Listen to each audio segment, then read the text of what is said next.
Dito ko lang nilagay, ah. Hindi ko na makita. Saan yung litrato ni... Neneng, nakita mo yung litrato ni Kuya Elias mo dito? Nasa loob lang ng bag ko yun, eh. Hindi ko na mahanap. Ay, kanina po naabutan ko po si Ate Dolores. Tinatapon niyo po yung laman ng bag niyo. Sabi niya raw po kasi basura eh. Sinabihan ko nga po siya na magpaalam po sa inyo pero sinigawan niya pa po ako. Tinapon niya? Opo. Sobra na yung babae ko. Dolores! Dolores! Oh, bakit? Pakialamera kang babae ka.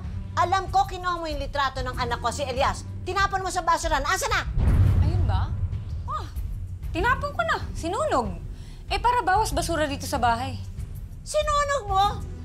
Eh, bakit mo sinunog yung litrato ng anak ko? Anong karapatan mong gawin yon? Eh, akala ko basura eh!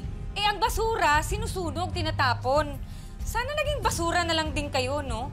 Eh, total wala naman kayong pakinabang sa buhay namin eh. Ano mo, ikaw ang basura? Ikaw ang latak? Napakasama mong babae ka. Hindi ko nga alam ano nagustuhan sa'yo ni Kuya eh. Pakawalang hiya mo.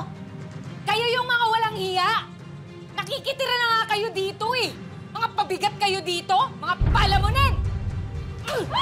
Nelma! Bastos ka! Wala kang gana sa matanda! Ganon?